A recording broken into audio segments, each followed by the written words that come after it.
Hey guys, it's me Nicolette Mashile, also known as The Financial Bunny. Welcome to The Financial Bunny TV. Today I want to talk a little bit about your investment portfolio strategy and also asking you the question, what type of investor are you? But also, what type of risk are you willing to take? And we're going to land this using football squad formation. So if you're somebody that understands football, well, you've come to the right place. So sit back and let's get into the video. Now, as you know, on this channel, before we get into the video, I always have to remind you that nothing I say here constitutes as financial advice. If you are, however, looking for financial advice, please speak to somebody that is certified and registered with the FSCA. So before I even get into squad formations, let's talk a little bit about risk profiling. Now, when we talk about risk profiling and investing, we talk about three things. The first one is your risk capacity.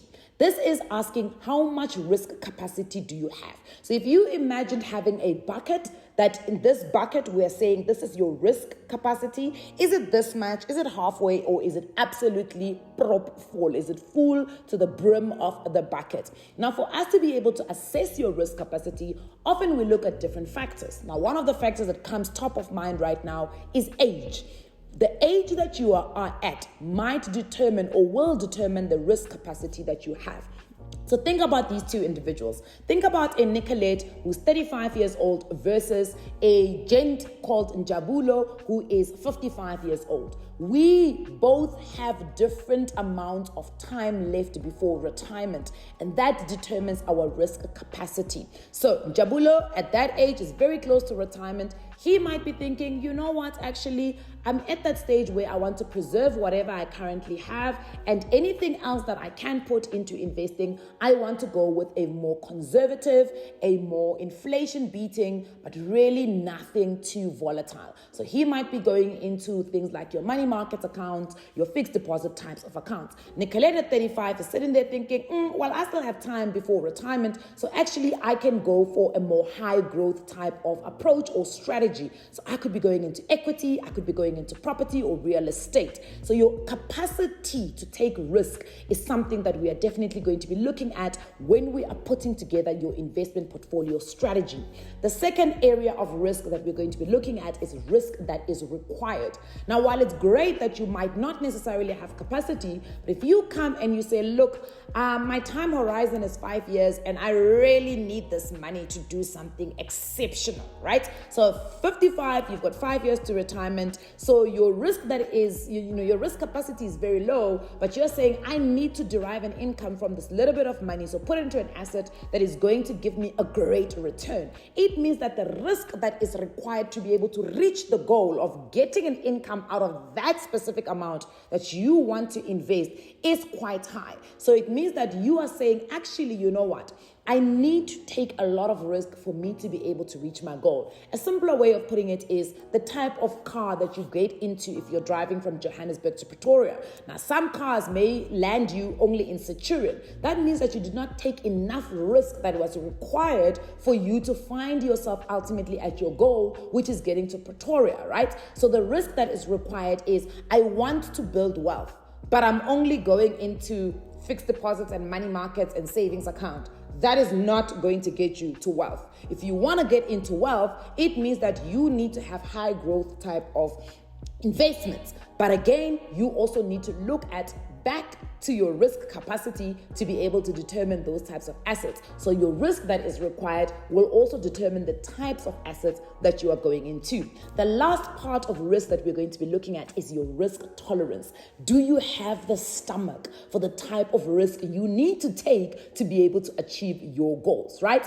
There are certain instances that can change this. Think about Nicolette who's 35 versus a friend, Olivia, who's also 35. If Nicolette doesn't have children, the risk tolerance might be slightly higher than an Olivia who has a family she needs to think about, a financial legacy she needs to leave, because she will have dependents that she leaves here on this earth if something is to happen. Or if she gets to retirement and she's still carrying, let's say, maybe student loans or student fees that she needs to pay. Whereas Nicolette doesn't need to pay student fees because when she gets to retirement, well, nakati, no kid, no child, nothing, right? So your risk tolerance is what type of appetite do you have for risk? Some people are risk averse and some people are really just like, listen, bring on the risk. I'm willing to take it. So though that risk profiling with those three things will also determine the type of investor you actually are. So now let's bring in those football squad formations and talk a little bit about them. Let's start off with the 4-3-3. Now, if you are fielding 4 defenders, 3 midfielders, and 3 attack or strikers in the front, you are absolutely on attack mode. Look, you're not totally reckless because you still have 4 defenders at the back plus your goalkeeper, right? So you still have a little bit of defense, but you're going for the big win. You are not somebody that's parking the bus. You're saying, you know what? I still have a little bit of time. I've got a good risk appetite, so let's go for it, right? And the risk required is as big as my actual goals, so I'm going for this. So now think about the assets that would fall into that formation. At the back, your 4 defenders, we're looking at, your income type of assets. We're looking at fixed deposits, money markets. When you're going now to the 3, that's the midfielder, we're looking at something that's a little bit more balanced, something that's a little bit more quiet, that gives you a little bit of exposure to, some volatility, but it kind of cushions you. So we're looking at your ETFs, we're looking at your unit trusts. We may even potentially be looking at maybe REITs, but maybe REITs go to the more upper level strikers. So now there at the strikers, we're going for high growth assets. We're looking at things that have volatility, things that fall into, the branch of us saying high risk, potential, high return, because we want to incentivize you taking that big risk. So we're looking at things like individual equity. We're looking at things like cryptocurrencies. We're looking at things like, real estate or property. So we're looking at the more high growth types of assets. Now that is the 4-3-3. It means that you really are going for the big win, right? Then let's move on to the 5-4-1. Now, with the 5-4-1, you are really parking the bus. We call this the defensive strategy. It means that you've got 5 defenders at the back plus your goalkeeper, right?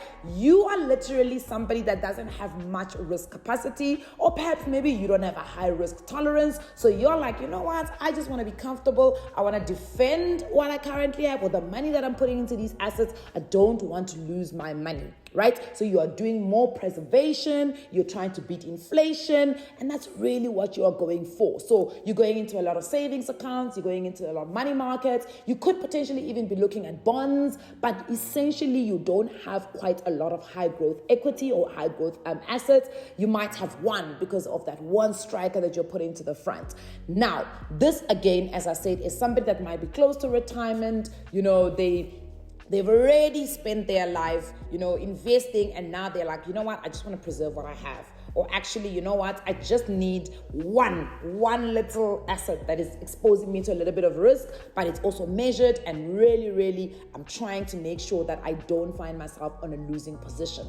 And then the last type of investor is somebody that is like your average investor. So it's a more conservative strategy. You still have a little bit of exposure to high growth because you've got, your 2 strikers in the front. So your formation is the 4-4-2. You've got 4 defenders at the back plus goalkeeper. You've got 4 in the midfield, and then you've got 2 strikers in front, right? So you're kind of trying to keep control. Sometimes you can go wide, sometimes you're playing in the center, but ultimately you are balancing. You've got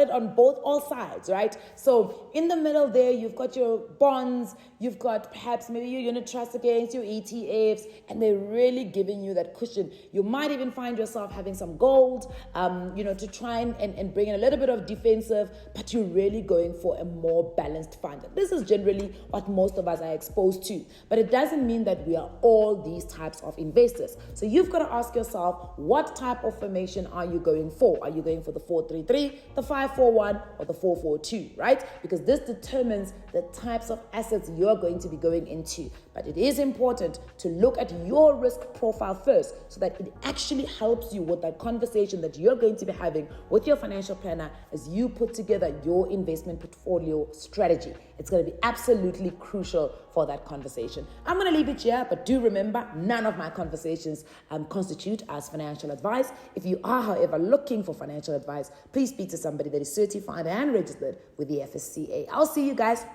on the next one.